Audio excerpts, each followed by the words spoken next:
I think all around us our friends are doing things, and what they do is similar to what we do, maybe even identical to what we do, and we make presumptions about why they do it, and there's no reason to assume, that they're doing it for the same reason. In other words, you and I sitting here, neither of us being nuts, neither of us exhibiting bizarre behavior, would assume that if I was in your mind and you were in my mind, or we were switched around, we'd see things the same, we'd perceive the world the same way, and so forth. It's not really true. This is not really a philosophical question. It's a very real question.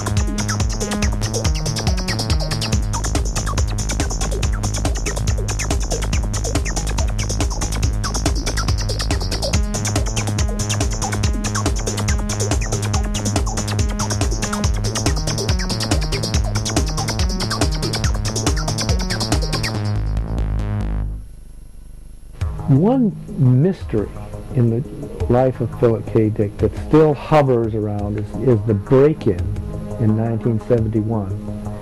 And there are many different stories, none of which really make sense about that break-in. I first learned about it when he phoned me in a panic and said that somebody had blown his safe and made off with very precious personal items. Maybe drugs, maybe tax records, but it's a little unknown. But apparently he came home one day and found that the safe had been blown up.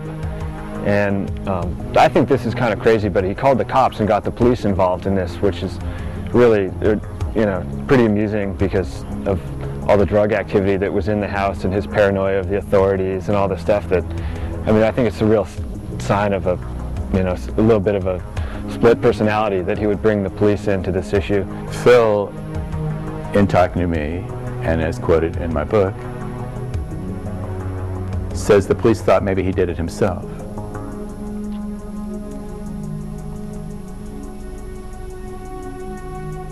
And Phil was charmed by that idea. It made for good telling. And then, being Philip K. Dick, he could ask himself, well, is it possible I did it myself and I forgot? Let's see, what would my motivation have been? And so forth and so on. As a novelist, he could take off from anywhere and go somewhere unexpected with it. I think it's fascinating to contemplate, did he engineer his own break-in? To me that's the most entertaining of all the options. So he concocted it himself. Sort of like in a Scanner Darkly, you're busting yourself and you don't even realize it. But I think it is possible that there was either some sort of Marin drug-related aspect to it, or that there might have been a political motive, and it could have been part of COINTELPRO. That's a little far-fetched. He wasn't that directly involved politically with things, but the more that comes out about that era and even the 50s, the FBI just kept an eye on a lot of people, and that's a possibility. I had seen that safe open, and what I thought was in that safe was a plastic bag full of white powder, which I believe, he never said what it was, but I believed that it was heroin. And I believed that it was heroin because at that point he had met another person that I'd rather not name, but I'll call him the Connection. He had met the Connection, and the Connection was a fellow who sold drugs for a living, and a very good living he made at it too, but he was also a poet, and he published a little literary review, and he was in with the Beatniks. He was in with William Burroughs because he supplied William Burroughs. He was in with Allen Ginsberg.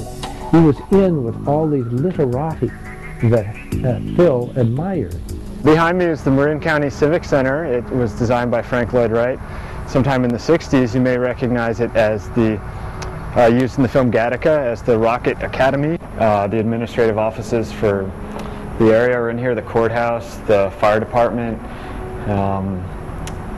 police department most importantly, because these are this is where Philip K. Dick was calling all the time, practically on speed dial. He had him, he was calling him and saying, you know, my safe's been blown up, there's people in my yard, you know, there's people are out to get me. So this is where he was calling. And when Paul Williams was writing his piece for Rolling Stone about the break-in, he came here to this building to try and find the records, and he was denied access to them for whatever reason. Since Phil and I, like other people on the street in the United States, knew about a lot of, or had read about, a lot of the things that had gone on around the Watergate incidents. Watergate originally was a break-in.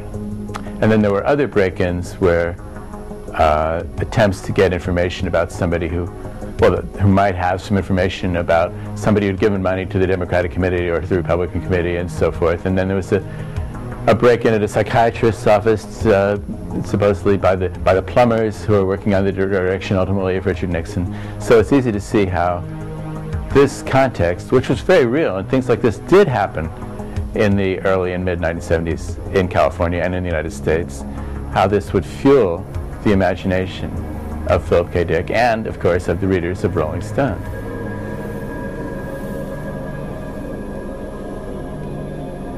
My theory on Paul Williams' article was that he tried to use the break-in as a metaphor for the multiple realities of Philip K. Dick. You know, one event can have numerous interpretations if you don't really know what happened. You know, a mystery can be parsed out in any number of ways. And, you know, this kind of imaginative fantasy built on an actual event was kind of how Phil wrote his books. Phil at that point was in another one of his dry spells, and he was taking out his earnings for 1 year, and Mr. Connection said, "Oh, I make more than that in 1 week." And Phil said, "Oh, really? Well, what does it take to get into your line of work?" And at this point, Phil had a group of drug-oriented teenagers camping in his house. And Mr. Connection was using him as an intermediary for a thriving drug distribution business. It looks pretty nice now, but I guess at the time this was a real sketchy neighborhood of sorts. He lived here with just a really, sounds like a musical housemates of oddball characters. Mostly I think the whole uniting factor was taking a lot of speed.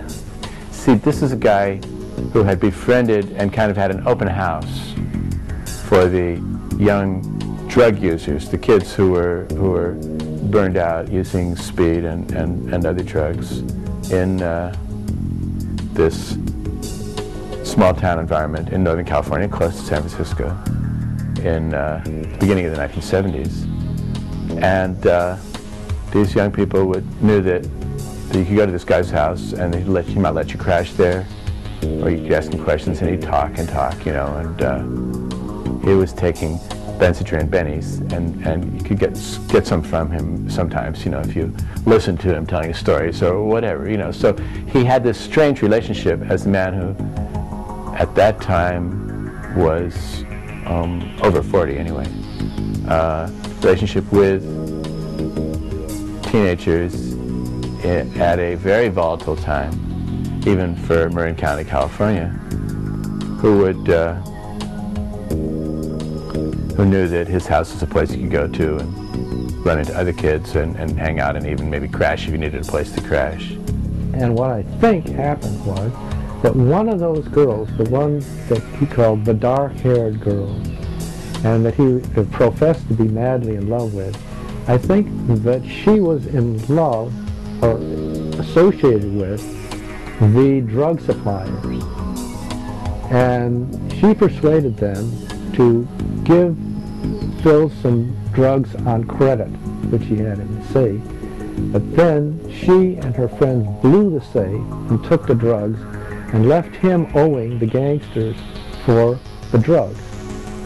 And almost immediately there, almost the first thing he did was phone the FBI and tell them a partly true story about what was in the safe.